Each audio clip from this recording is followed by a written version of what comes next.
सब लोग आपकी कीमत करेंगे। जैसा आप करोगे वैसा वैसा आसपास के लोग करते जाएंगे।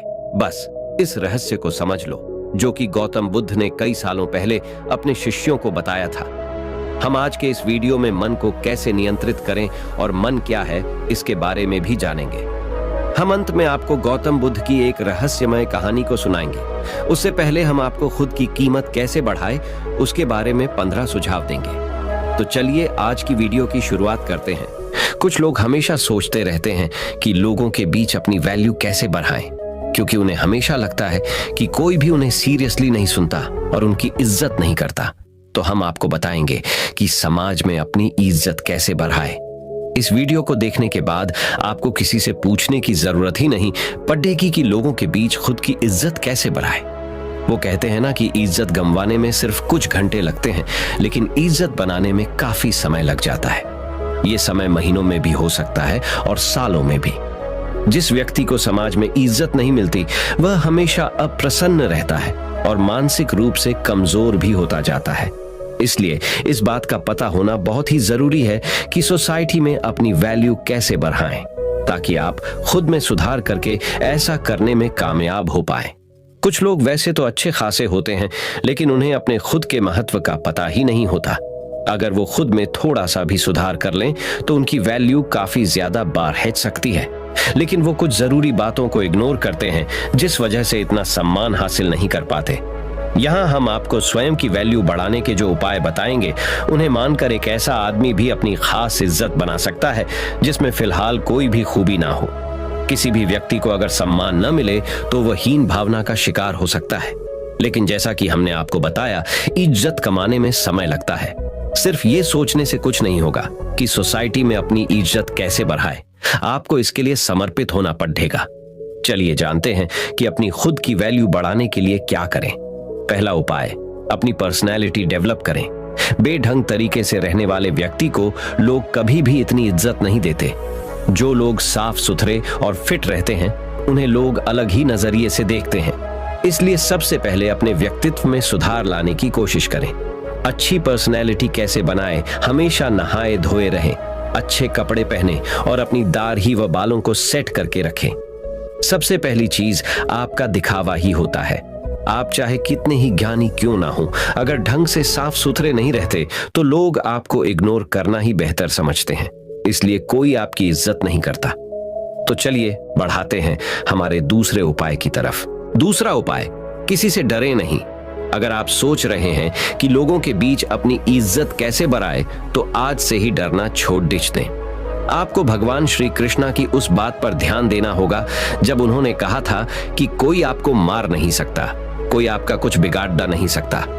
बस आप कोई गलत कार्य ना करें। अपने अंदर के डर को कैसे दूर भगाए, आपको भी ठीक ऐसा ही करना है। आपको समाज को दिखाना है कि आपके अंदर किसी चीज को लेकर खौफ नहीं है। आप सत्य और न्याय के लिए हमेशा सच बोलने को तैयार हैं। खुद को मजबूत दिखाओगे तो अपने आप को ज्यादा सम्मान दिलवा पाओगे। निडर लोगों का लोग खुद सम्मान करते हैं। तो चलिए बढ़ाते हैं हमारे तीसरे उपाय की तरफ। तीसरा उपाय, हर समय उपलब्ध रहना छोड़ दें। आपने एक बात जरूर सुनी होगी कि किसी भी जगह पर बार बार जाने से या किसी के लिए भी तुरंत हाजिर हो जाने से आदमी अपनी वैल्यू ही कम करता है। ऐसा होने पर लोग आपको ज्यादा महत्व नहीं देते। उनका यही सोचना होता है कि अरे उसे तो चाहे कभी भी बुला लो, या फिर उसे बुलाने की जरूरत नहीं है, वो अपने आप आ जाएगा। मतलब ऐसी स्थिति में आपको कोई सीरियसली नहीं लेता। आज के जमाने में लोगों का थोड़ा वेट कराना बनता है, तभी वो आपका सम्मान करते हैं। तो चलिए बढ़ाते हैं हमारे चौथे उपाय की तरफ। चौथा उपाय, अपनी जुबान को पूरा करें। आज के दौर में बहुत ही कम ऐसे लोग पाए जाते हैं जो अपने द्वारा किए गए वादों पर खरे उतरते हैं। अगर आप सोच रहे हैं कि अपनी वैल्यू कैसे बढ़ाएं, तो खुद को ऐसा बनाइए कि लोग आप पर तुरंत विश्वास करने को तैयार हो जाएं। कहने का मतलब ये है कि अपनी जुबान को हमेशा पूरी कीजिए। आपने लोगों के सामने जो कुछ भी करने को एक बार कह दिया तो समझो कह दिया। अब आपको वो काम पूरा करवाना ही है। ऐसे व्यक्ति को लोग बहुत ज्यादा महत्व देते हैं और सभी उसकी इज्जत करते हैं। तो चलिए बढ़ाते हैं हमारे पांचवें उपाय की तरफ। 5वां उपाय, सामाजिक कार्यों में बढ़-चढ़ कर हिस्सा लें। गांव या शहर के सभी लोग आपको कब पहचानते हैं? जब आप सामाजिक कार्यों में हिस्सा लेते हैं और वहां अपने काम के दम पर अपनी उपस्थिति दर्ज करवाते हैं। सोसाइटी में अपनी इज्जत बढ़ाने के लिए ऐसा करना बहुत जरूरी है। यही वो मौके होते हैं जब आप सब लोगों की नजर में आते हैं। लोग आपके काम से प्रभावित होते हैं और उनके मन में आपके लिए इज्जत बढ़ती है। जब भी गांव या शहर के लिए कोई धर्म का काम या लोगों की सेवा करने का मौका मिले तो जरूर करें। तो चलिए बढ़ाते हैं हमारे छठे उपाय की तरफ।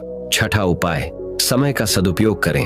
अगर आप जानना चाहते हैं कि अपनी एक अलग शानदार रेपुटेशन कैसे बनाएं, तो समय को खराब करना छोड़ TDH दें। हमने बहुत से ऐसे लोगों को देखा है जो अपने जीवन को इतने अनुशासन के साथ जीते हैं कि उनकी बराबरी करना मुश्किल है। यकीन मानिए, हर व्यक्ति ऐसे आदमी की इज्जत करता है। अगर आप अपने समय को यूं ही बकवासबाजी में खराब कर रहे हैं तो कोई भी आपको पसंद नहीं करेगा। सब आपके बारे में ताने ही मारेंगे। इसलिए खाली समय में भी कोई ऐसा काम करें जिससे आपको नहीं तो कम से कम किसी दूसरे को लाभ हो। तो चलिए बढ़ाते हैं हमारे 7वें उपाय की तरफ। 7वां उपाय, कामयाब बने। अगर आप किसी भी क्षेत्र में सफल हो जाते हैं तो लोग आपकी खुद ब खुद इज्जत करने लग जाते हैं। फिर आपको किसी से जानने की जरूरत ही नहीं कि अपनी इज्जत कैसे बढ़ाए, क्योंकि आज के दौर में लोग सिर्फ कामयाब लोगों की ही कद्र करते हैं। जीवन में सफल कैसे बने, आप चाहे कितने भी पढ़े लिखे क्यों ना हो, अगर आप सफल नहीं हैं, आपके पास कोई अच्छा जॉब नहीं है या आपका कोई बिजनेस नहीं है, तो लोग आपको पूछते तक नहीं है। इसलिए जितने भी युवा हैं वो सबसे पहले अपने करियर पर ध्यान दें। सफल हो गए तो लोग अपने आप रिस्पेक्ट करेंगे। तो चलिए बढ़ाते हैं हमारे 8वें उपाय की तरफ। 8वां उपाय, दूसरों से ज्यादा नॉलेज हासिल करें। अगर आप अपने मोहल्ले या गांव में सबसे ज्यादा सम्मान पाना चाहते हैं तो आपको अन्य लोगों की तुलना में ज्यादा ज्ञान हासिल करना होगा। आपको अपने आप को हर तरह से अपडेटेड रखना होगा ताकि जब आप बोलें तो सभी लोग ध्यान लगाकर सुने। इसके लिए आप टीवी पर न्यूज वगैरह देखते रहें और न्यूज़पेपर्स वगैरह पढ़ते रहें। जो व्यक्ति जितना ज्यादा ज्ञानी होता है उसे लोग उतना ही ज्यादा पसंद करते हैं। तो चलिए बढ़ाते हैं हमारे 9वें उपाय की तरफ। 9वां उपाय, बेबाकी से जवाब दें। आज वो दौर है जहां कमजोर व्यक्ति को तुरंत दबाने की कोशिश की जाती है। एक बार किसी से दबने के बाद वो बार बार आप पर कटाक्ष करने लगते हैं। उन्हें देखकर दूसरे लोग भी आपके मजे लेने लगते हैं। आपको ऐसा होने से रोकना होगा। स्मार्ट कैसे बने, अगर कोई आपसे मस्ती में आकर बात कर रहा है तो उससे आंख से आंख मिलाकर बेबाकी से जवाब दें, ताकि सामने वाला व्यक्ति और अन्य लोग तुरंत समझ जाए कि ये बंदा काबू में आने वाला नहीं है। आजकल अपनी इज्जत खुद करवानी पड़ जाती है। तो चलिए बढ़ाते हैं हमारे 10वें उपाय की तरफ। 10वां उपाय, अपने टैलेंट को शो कीजिए। कुछ लोग वैसे तो हर वक्त सोचते रहेंगे कि अपनी वैल्यू कैसे बढ़ाएं, लेकिन उसके लिए जो जरूरी कदम है वो नहीं उठाते। जी हाँ, लोग इज्जत करते हैं टैलेंट की, किसी व्यक्ति की नहीं। वो दौर गया जब आदमी की इज्जत की जाती थी। आज के जमाने में इज्जत हासिल करने के लिए आपको अपने अंदर छुपे हुनर को लोगों को दिखाना होगा, तभी तो लोग आपको खास समझेंगे। इसलिए आपके अंदर जितने भी अच्छे गुण और हुनर हैं उन्हें लोगों के सामने बाहर निकालिए। 11वां उपाय, अपनी सुख सुविधा पर खर्च करें। आजकल जमाना दिखावे का है। अगर आप सिर्फ पैसे कमाकर जमा करते रहेंगे लेकिन उनका उपयोग बिल्कुल भी नहीं करेंगे तो लोग आपको कंजूस कहेंगे। ऐसे में रिस्पेक्ट करना तो दूर, लोग आपको कंजूस कहकर आपका मजाक बनाते हैं। आपके पास पैसा है तो लालच करना ठीक नहीं। अपने पैसे से कुछ ऐसे काम करिए या ऐसी चीजें खरीदिए जिससे आप लोगों का ध्यान अपनी तरफ खींच पाए। अगर लोगों को लगेगा कि आप वाकई लाइफ को एंजॉय कर रहे हैं तो लोग आपके प्रशंसक बन जाएंगे। तो चलिए बढ़ाते हैं हमारे 12वें उपाय की तरफ। 12वां उपाय, महिलाओं की इज्जत करें। समाज में महिलाओं का भी स्थान होता है। अगर आप चाहते हैं कि अपनी अच्छी रेपुटेशन कैसे बनाएं तो महिलाओं की इज्जत करना सीख लें। याद रखें, महिलाओं द्वारा की गई पब्लिसिटी बहुत ही जल्द आपके एरिया में फैल जाती है। अगर आप सभी महिलाओं की इज्जत करेंगे तो आपके गांव में बात फैलेगी कि आप वाकई एक सम्माननीय और अच्छे व्यक्ति हैं। वहीं अगर आप महिलाओं की नजर में गिर गए तो अपनी इज्जत बढ़ाने के बारे में सोचना भी मत, क्योंकि फिर यह काम लगभग असंभव हो जाएगा। तो चलिए बढ़ते हैं हमारे 13वें उपाय की तरफ। 13वां उपाय, कुछ अलग करके दिखाएं। खुद की वैल्यू बढ़ाने के तरीके, टिप्स तो कई हैं, पर ये वाला एक ऐसा तरीका है जो एक झटके में आपकी इज्जत बढ़ा सकता है। जी हाँ, साधारण जीवन तो सभी जीते हैं और ज्यादातर लोग बस खुद के लिए ही जीते हैं। अपने सपने को कैसे पूरा करें? आप अपने जीवन में कोई ऐसा काम कीजिए जिसे सब याद रखें और लोगों के बीच आपकी साख बन जाए। आप किसी भी क्षेत्र में अपने गांव या शहर का नाम रोशन कीजिए, या फिर कोई धर्म का ऐसा काम कीजिए जिससे गरीब लोगों को लंबे समय तक फायदा मिले। उपाय 14वां, अपनी कमजोरी किसी को ना बताएं। एक मजबूत इंसान वो होता है जो अपने दुख को खुद अकेला झेलता है, लेकिन खुशियों को सबके साथ बांटता है।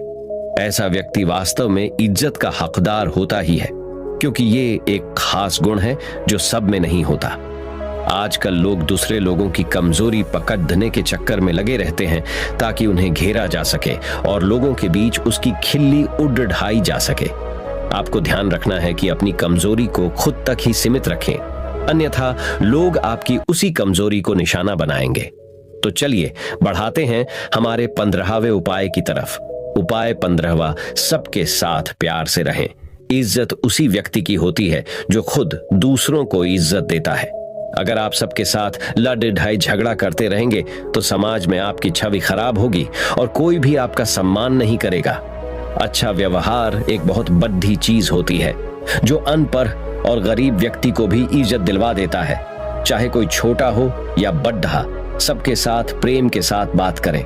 उनके साथ जब भी समय बिताएं, हंसते मुस्कुराते रहें। इस तरह से हर व्यक्ति आपके व्यवहार से प्रभावित होकर आपकी इज्जत करेगा।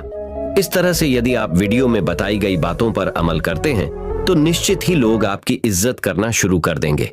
आप लोगों की नजर में एक अलग ही व्यक्ति होंगे और आपकी छवि उन्हें आपकी इज्जत करने को मजबूर कर देगी। तो मैंने तो आपको अपनी इज्जत को कैसे बढ़ाए ये तो बता दिया। अब हम गौतम बुद्ध की एक रहस्यमयी कहानी से जानेंगे कि अपने मन को कैसे समझे और उसे पर विजय पाने के लिए कौन सी विधि का पालन करें। तो चलिए कहानी की शुरुआत करते हैं। दोस्तों, एक बार एक व्यक्ति बुद्ध के पास आता है और उनसे पूछता है कि बुद्ध, अपने मन को काबू में करने और उसे समझने का पहला चरण क्या है और इसके लिए हम कहां से शुरुआत करें कि हमारा मन हमारे वश में आ जाए। बुद्ध मुस्कुराते हैं और उसका उत्तर देते कि अपने मन को समझने का पहला चरण है इसके द्वारा दिए गए लालचों की व्यर्थता को देख लेना। जिस इंसान ने अपने मन के द्वारा दिए गए लालचों की व्यर्थता को देख लिया, उसने इससे मुक्त होना शुरू कर दिया। और उसके बाद वह व्यक्ति बुद्ध से पूछता है कि हमारा मन जो हमें लालच देता है उसके व्यर्थता को कैसे देखा जाए। बुद्ध कहते हैं, अपने अनुभव से। मनुष्य जिस भी गलत कार्य को अति में करता है उससे उसे दुख मिलता है और यही दुख उसका अनुभव है और यही अनुभव उसके रूपांतरण का कारण बन सकता है। जिसने देख लिया और वास्तव में देख लिया कि नशा करना केवल दुख है, उसने नशे से मुक्त होना शुरू कर दिया। जिसने देख लिया कि ईर्ष्या केवल खुद को जलाती है और वास्तव में देख लिया, उसने ईर्ष्या से मुक्त होना शुरू कर दिया।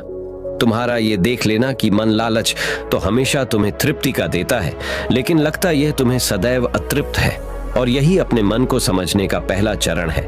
कहानी को आगे बढ़ाने से पहले आपको इस एक प्रश्न को समझना आवश्यक है, और वो प्रश्न है कि आप अपने मन को वश में करना क्यों चाहते हैं। क्योंकि आपने यह अनुभव कर रखा है कि आपका मन आपको दुख देता है, पर क्योंकि आपको आपके मन के लालच बहुत बड़े सुहावने लगते हैं, इसीलिए आप इन लालचों के पीछे छुपे हुए दुखों को नहीं देख पाते। सिर्फ अपने दुखों को देख लेने से आपका मन आपके वश में नहीं हो जाएगा। उसके लिए आपको दूसरा चरण क्या है यह समझना होगा। वह व्यक्ति बुद्ध से पूछता है कि बुद्ध, यदि कोई व्यक्ति यह जानता है कि उसके मन के लालचों के कारण उसके जीवन में दुख है, तो क्या इसका अर्थ यह है कि वो व्यक्ति पहले चरण पर है? और यदि वह व्यक्ति पहले चरण पर है तो दूसरे चरण पर कैसे जाएगा? बुद्ध कहते हैं कि उस व्यक्ति को खोज पर निकलना होगा, किसी ऐसे व्यक्ति की खोज पर जो अपने मन से मुक्त हो चुका है और जिसने अपने मन को जान लिया है, क्योंकि तुम्हारा मार्गदर्शन वही कर सकता है जो उस जगह पर पहुंचा हुआ है और जहां तुम जाना चाहते हो। दोस्तों, यहां पर एक बात समझनी आवश्यक है कि खोज पर निकलने का अर्थ यह नहीं है कि आप सन्यासी बन जाएं, बल्कि खोज पर निकलने का अर्थ यह है कि कोई ऐसा व्यक्ति खोजना जो आपका मार्गदर्शन कर सके। अब यहाँ पर प्रश्न ये उठता है कि ऐसे व्यक्ति को कहां पर खोजें? क्योंकि आस पड़ोस में तो सभी लोग अशांत भरे पड़े हुए हैं। मैं और आप इस इंटरनेट के बदौलत ही जुड़े हुए हैं। अगर इंटरनेट नहीं होता तो क्या आप मेरे इस वीडियो को देख पाते? नहीं ना। दोस्तों, तो चलिए कहानी में वापस लौटते हैं और अच्छे से जानते हैं कि अपने मन को समझने का दूसरा चरण क्या है। वह व्यक्ति बद्ध से पूछता है कि उस व्यक्ति की पहचान क्या है, जिसने अपने मन को समझ लिया है और जिसने खुद को जान लिया हुआ है, क्योंकि हर व्यक्ति यह दावा करता है कि वह ज्ञानी और बुद्धिमान है। लेकिन वास्तव में ज्ञानी कौन है, वह कैसे पता लगेगा? बुद्ध कहते हैं कि यही तीसरा चरण है, और वो चरण है सुनकर। सुनना ही अपने मन को समझने का तीसरा चरण है।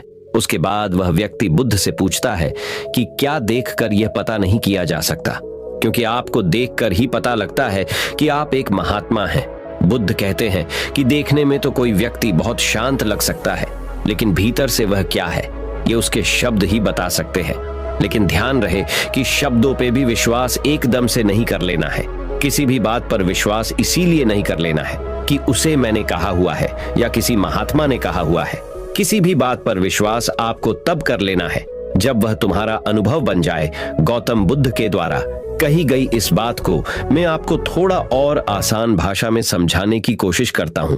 दोस्तों, कोई कहता है कि ध्यान करना अच्छा है और कोई कहता है कि ध्यान करना बुरा है। ये दोनों ही अतिया है। अगर आप अभी ध्यान को अच्छा मानते हैं तो आप बहुत जल्द ही उसे बुरा मानने लग जाएंगे, और यही हमारे मन की चाल है। तो अब आपके मन में सवाल उठा होगा कि कैसे? तो उसका उत्तर ये है कि ध्यान की शुरुआत में आपको आनंद नहीं मिलेगा, बल्कि बोरियत महसूस होगी। और आपका विश्वास क्या था कि ध्यान अच्छा है, लेकिन आपको अनुभव क्या हो रहा है कि ध्यान बोरियत भरा है। तो धीरे धीरे आपका विश्वास बदलने लगेगा। पहले आप ध्यान को अच्छा मानते थे, लेकिन अब आप ध्यान को बुरा मानने लग जाएंगे। आप एक अति से दूसरे अति पर पहुंच जाएंगे, और यही हमारे मन की चाल है। हमारा मन हमें अतियों में ही भटकाता रहता है, और अगर आप ध्यान को बुरा मानते हैं तो आप कभी भी ध्यान करेंगे ही नहीं। अब कहानी में वापस लौटते हैं और अच्छे से समझते हैं कि अपने मन को समझने का तीसरा चरण क्या है। बुद्ध कहते हैं कि किसी भी बात पर विश्वास तब तक नहीं करना है जब तक वह तुम्हारे विवेक की कसौटी पर खरी नहीं उतर जाए, और इसके लिए कर्म करना आवश्यक है, और कर्म ही अपने मन को समझने का चौथा चरण है। अगर आप धन कमाना चाहते हैं तो आपको सही दिशा में कर्म करना आवश्यक है। ठीक उसी प्रकार अगर आप खुद को जानना चाहते हैं तो आपको सही दिशा में कर्म करना आवश्यक है। वह आदमी बुद्ध से पूछता है कि सही दिशा में कर्म करते वक्त आदमी क्या गलती कर सकता है। बुद्ध कहते हैं कि केवल 2 गलतियां कर सकता है। पहली गलती है शुरुआत ना करना, और दूसरी गलती है पूरा रास्ता तय न करना। और इन दोनों गलतियों के पीछे हमारे मन की चाल होती है। कोई सोचता है कि मैं शुरुआत कल से करूंगा, और कोई सोचता है कि शायद मैं सफल न हो पाऊं। इन दोनों ही गलतियों को व्यक्ति जागरूकता की कमी के कारण करता है। बिना जागरूकता के व्यक्ति का मन उसे सही दिशा में चलने ही नहीं दे सकता, और जागरूकता ही अपने मन को समझने का 5वां चरण है। इसीलिए दिन के हर एक क्षण को जागरूकता के साथ जियो। कोई भी कार्य करो तो उसे जागरूकता के साथ करो। अगर सांसें भी लो तो उसे जागरूकता के साथ लो। बिना जागरूकता के साथ जिया गया एक भी क्षण मृत्यु के समान है। और ध्यान रहे कि जागरूकता बिना ध्यान के संभव नहीं है। वह व्यक्ति बुद्ध से पूछता है कि बुद्ध अपने जागरूकता के स्तर को कैसे बढ़ाया जा सकता है। बुद्ध कहते हैं कि ध्यान के द्वारा, और ध्यान ही छठा चरण है। एक बार आप अपने मन को समझने के 6 चरणों को ध्यान से समझिए। अपने मन को समझने के 6 चरण कौन कौन से हैं? चलिए जानते हैं। पहला चरण, थोड़ी जागरूकता के साथ ये देख लेना कि ये मन ही दुख के बीज बोता है। दूसरा चरण, किसी ऐसे व्यक्ति को खोजना जो मन से मुक्ति पाने का मार्ग बता सके। तीसरा चरण, सुनना। चौथा चरण, सुने हुए को कार्य में लाना।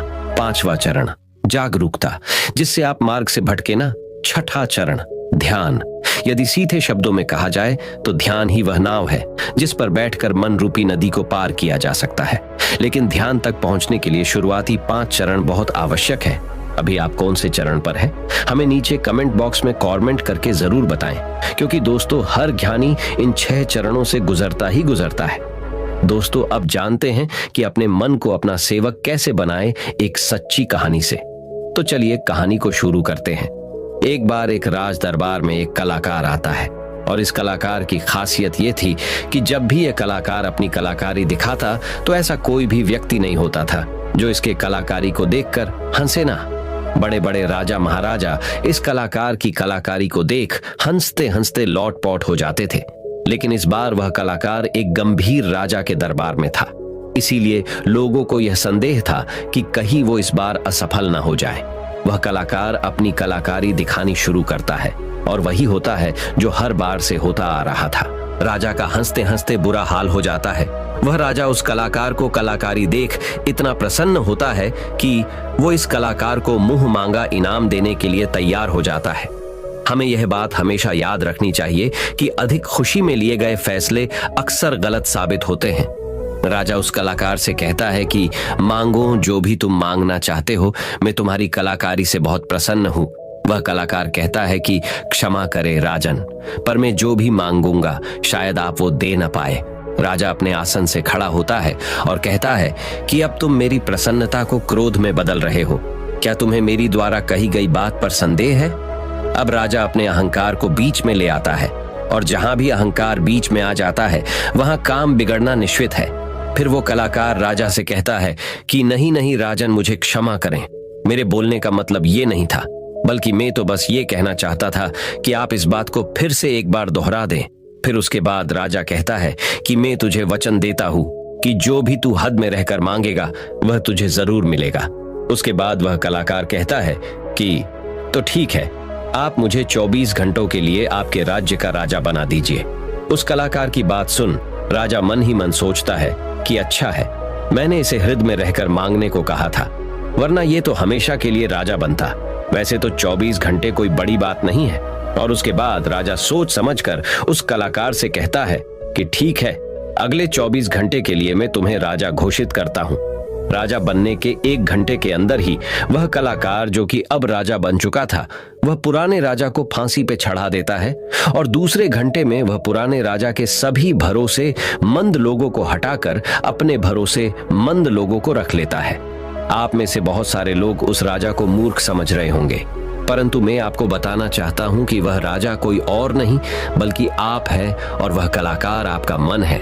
आपका मन आपको थोड़ी सी खुशी क्या दे देता है कि आप उसके पीछे पीछे हो लेते हैं। जो वही कहता है वही आप करते हैं और बाद में आपके हाथ में केवल पछतावा ही लग जाता है। किसी भी चीज का मजा लेना समस्या नहीं है, बल्कि इस मजे में ही डूबकर अपनी सूध बूध खो देना समस्या है। अब दूसरे प्रश्न का उत्तर समझिए, हम अपने मन को काबू में कैसे करें, अपने मन को कैसे नियंत्रित करें। दोस्तों, हमारा मन हमसे सिर्फ बुरे काम ही नहीं करवाता, बल्कि यह आपसे अच्छे काम भी करवाता है।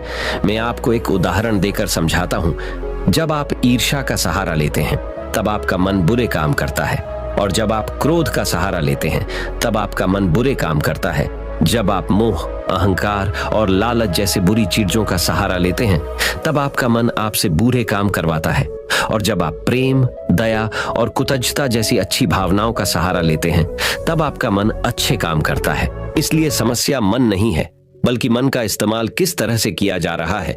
यह समस्या है गौतम बुद्ध ने जागरूकता को इतना महत्वपूर्ण इसलिए बताया हुआ है क्योंकि जागरूकता के द्वारा ही अपने मन को नियंत्रित कर सकते हैं। मन को नियंत्रित करने का मतलब यह नहीं है कि आपके मन में नेगेटिव विचार आने ही बंद हो जाए। मन को नियंत्रित करने का सही मतलब यह है कि आपका कोई भी विचार आपको विचलित ना कर पाए। विचलित होने का अर्थ सिर्फ परेशान होना नहीं है, बल्कि खुश होना भी होता है। बहुत ज्यादा खुश होना समस्या नहीं है, परंतु उस खुशी में कोई निर्णय लेना समस्या है। उदाहरण, किसी से कोई वादा कर देना।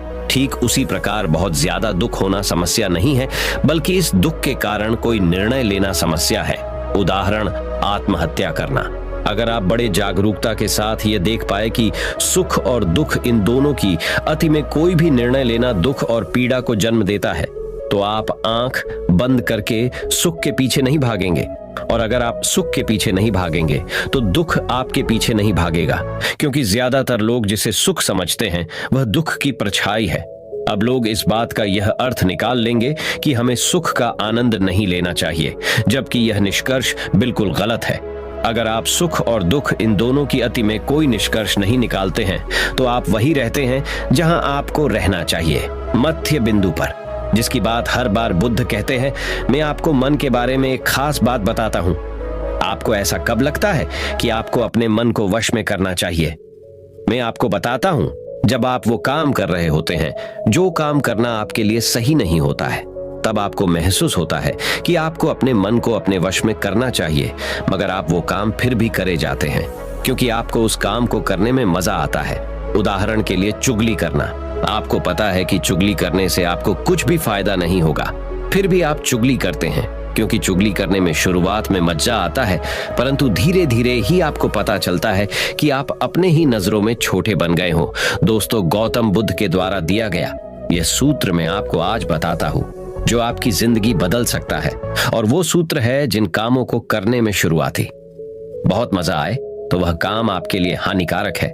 उदाहरण के तौर पर फनी और गंदे वीडियो देखना, वेब सीरीज, जंक फूड खाना और सुबह देर से उठाना इत्यादि। और जिन कामों को शुरुआती में करने में कम मजा आता है या बोरियत महसूस होती है, वो काम आपका जीवन बदल सकता है। उदाहरण के लिए किताबें पढ़ना, व्यायाम करना, सुबह जल्दी उठना, ध्यान करना और इंटरनेट का सही इस्तेमाल करना इत्यादि। हमें यह समझना चाहिए कि हमारा मन केवल बुरे कामों में ही नहीं लगता, क्योंकि बुरे काम करते वक्त शुरुआती में ही मजा होता है, और अच्छे कामों में यह देर से लगता है क्योंकि अच्छे कामों में मजा देर से मिलता है। इसलिए मजे के पीछे न भागे, बल्कि सही काम के पीछे भागे। सफलता आपको निश्चित मिलेगी। दोस्तों, अब मैं आपको अपने मन को कंट्रोल करने का प्रैक्टिकल तरीका क्या है ये बताने वाला हूं, इसीलिए वीडियो को ध्यान से अंत तक अवश्य देखिए। दिमाग को कंट्रोल कैसे करें, जानिए मन को कंट्रोल करने का प्रैक्टिकल तरीका। दोस्तों, ज्यादातर लोग ये सोचते हैं कि मन को कंट्रोल करना मुश्किल है, और यह बात सच है केवल उन लोगों के लिए जिन्हें यह पता नहीं है कि मन क्या है और यह कैसे कार्य करता है।